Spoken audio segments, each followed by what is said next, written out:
Oke, selamat malam teman-teman semua. Selamat malam Pak Kamal. Hari ini saya bersama kelompok saya akan presentasi tentang desain kuesioner dan realitas psikometrik, yaitu dampak konten video pendek terhadap perhatian akademik ya.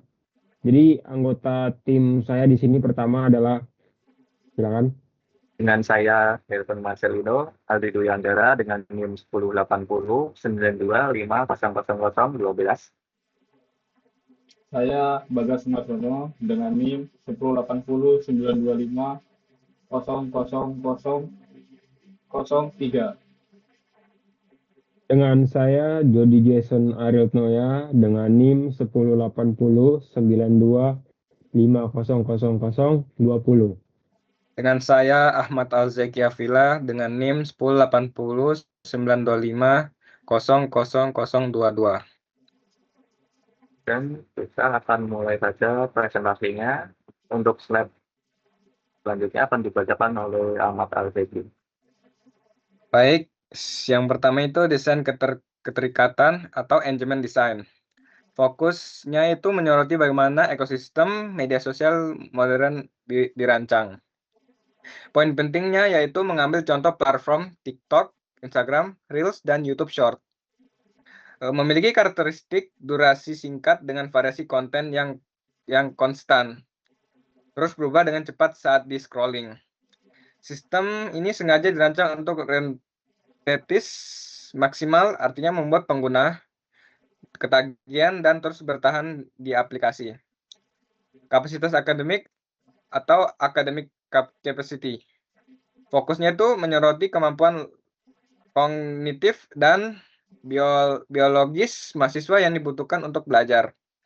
Poin pentingnya itu berkaitan erat dengan rentang perhatian dan fokus belajar.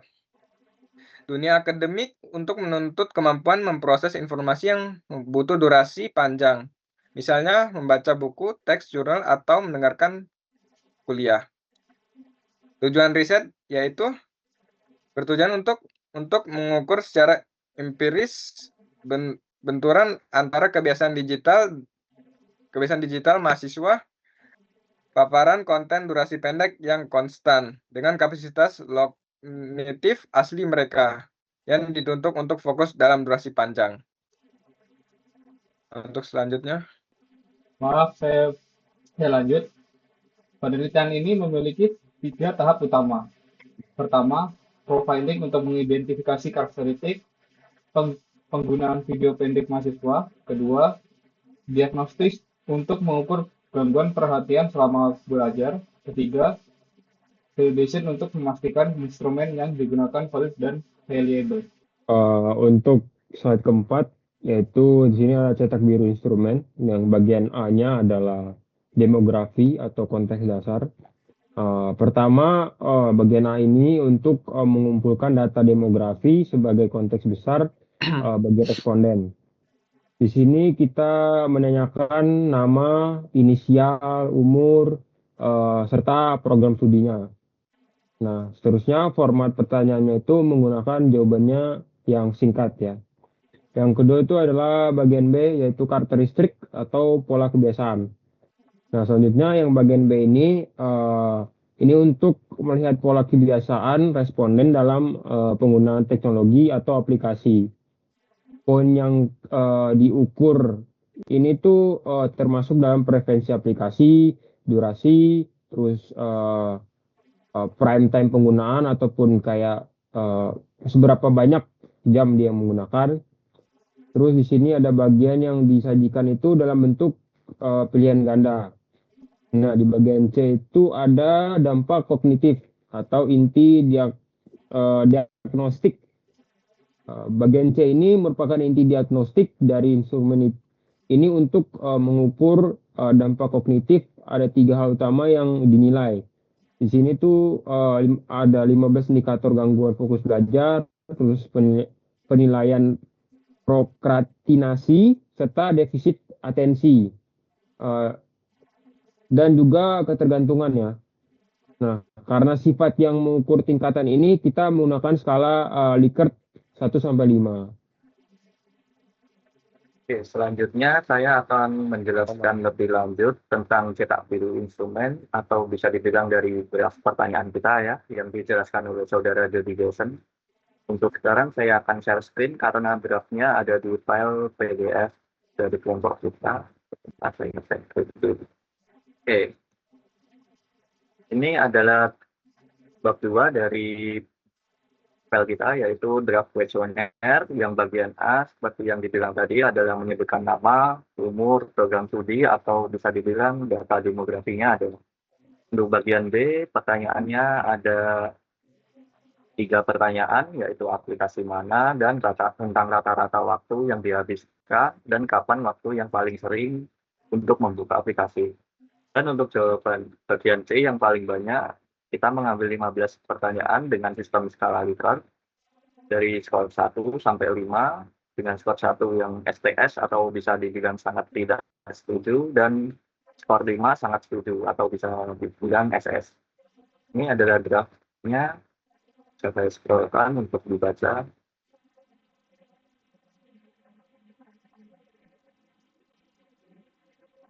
Untuk selanjutnya saya akan kembali ke materi PowerPoint saja. Oke, sekarang saya akan melanjutkan ke slide yang kelima, yaitu adalah plot survey data matrix.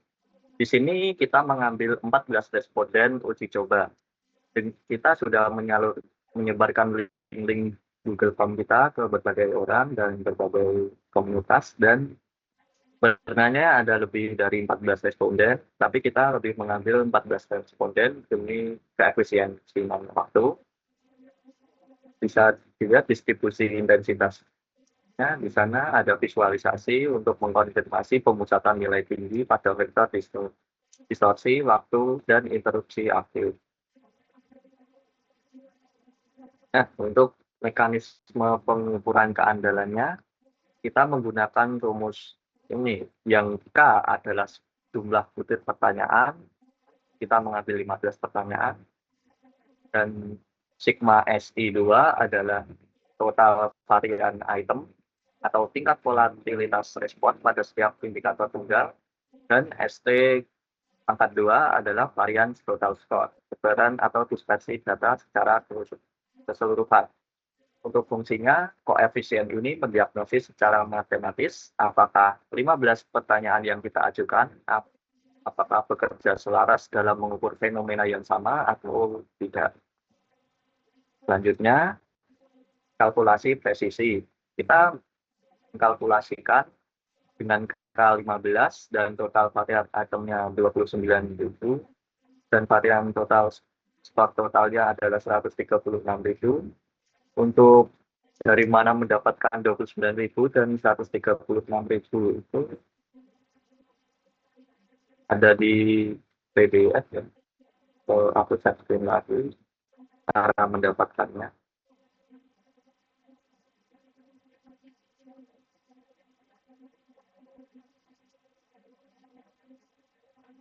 Nah, ini untuk bagaimana cara mendapatkan 29.000-nya adalah di sini ada varian atau varte 22,5 ribu, 1,2 ribu. Ini semua ditambahkan hingga jumlahnya 29.000. Dan 136.000-nya dari sini varian total.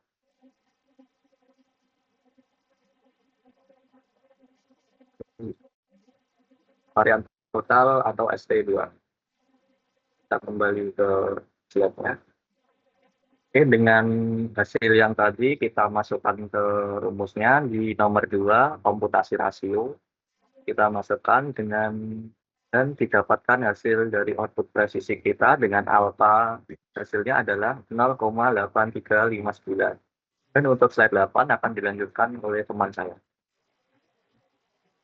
Oke, slide selanjutnya ini yaitu hasil uji diagnostik reliabilitas instrumen. Set ini memaparkan hasil pengujian statistik untuk memastikan bahwa kuesioner yang digunakan dalam riset ini valid dan dapat dipercaya. Yaitu yang pertama yaitu indikator jarum. Batas standar minimal agar sebuah instrumen riset dinyatakan reliable adalah 0,60. Jarum petunjuk pada garis mengarah ke angka 0,80 ke atas berada di zona merah yang aman. Terus yang kedua itu status hasil yaitu sangat reliable. Nilai convention A tercatat sebesar 0,8036. Kesimpulan statistik, karena nilai 0,8036 lebih besar dari 0,60, instrumen kuesioner ini secara resmi terbukti memiliki tingkat konsistensi struktural dan kendalaan yang sangat tinggi. Artinya, kuesioner ini sudah mantap, terus konsisten dan siap digunakan untuk mengambil data riset dan responden tanpa perlu khawatir hasilnya biasa akibat alat ukur yang rusak. Oke, untuk slide selanjutnya bisa dilanjutkan teman saya. Oke, pada tahap evaluasi ini ditemukan beberapa variasi jawaban, seperti pada P7 dan P9. Namun setelah dianalisis, perbedaan tersebut tidak merusak struktur utama instrumen sehingga seluruh pertanyaan tetap dipertahankan.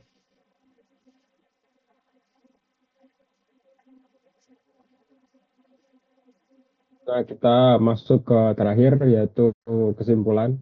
Nah, jadi status kesiapan instrumen ini itu udah verified karena udah memenuhi 3 konteks di sini, yaitu pemetaan dimensi perilaku digital yang terstruktur dan akurat. Terus ada 15 indikator gangguan fokus tervalidasi secara komprehensif. Yang ketiga ada lulus uji konsisten mekanis yang core batch alpha. Jadi cetak biru diagnostik digital ini dinyatakan valid dan siap untuk dieksekusi untuk pengumpulan data secara berskala masif. Terima kasih. Oke, mungkin dicukupkan saja presentasi kelompok kami tentang desain kuesioner dan reliabilitas psikometrik tentang dampak konten video pendek terhadap perhatian akademik di kalangan mahasiswa ya tentunya. Oke, bisa untuk masuk ke penutupan. Jika ada ya dari kelompok kami yang salah, mohon dimaafkan. Terima kasih.